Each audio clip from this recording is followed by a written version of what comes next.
ক্ষমতায় বসতে না বসতেই ডোনাল্ড ট্রাম্পের নির্বাহী আদেশের ঝড়ে টালমাটাল যুক্তরাষ্ট্র।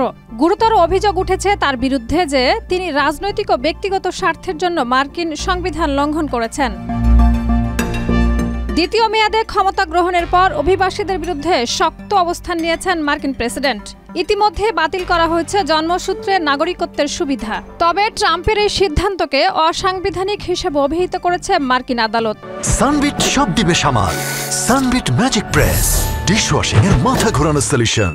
রাজনৈতিক ও ব্যক্তিগত স্বার্থ আদায়ের অভিযোগে ৬ ফেব্রুয়ারি দ্বিতীয়বারের মতো নির্বাহী আদেশটি সাময়িকভাবে স্থগিত করেছেন সিয়াটলের এক ফেডারেল বিচারক। এর মাত্র একদিন আগে মেরিল্যান্ডের এক বিচারক একই সিদ্ধান্ত দেন। বিশেষজ্ঞরা মনে করছেন তার কর্মকাণ্ড দেশের সর্বোচ্চ আইনকে অগ্রাহ্য করে, যা মার্কিন গণতন্ত্রের উপর এক নতুন ধাক্কা হতে পারে।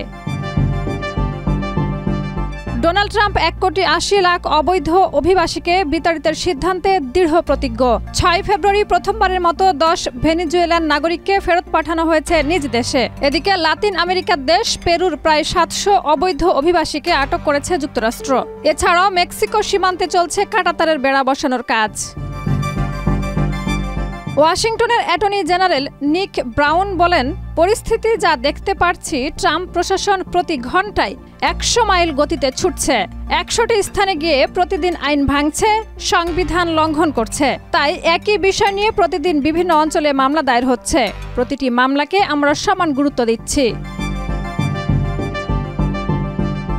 এখনো পর্যন্ত মার্কিন আদালত ট্রাম্পের বিরুদ্ধে কোনো সিদ্ধান্তে পৌঁছায়নি। তবে এই প্রশ্ন ঘিরে তীব্র বিতর্ক, আইনগত লড়াই আগামী দিনের রাজনীতিকে তোলপাড় করবে বলে ধারণা করা হচ্ছে।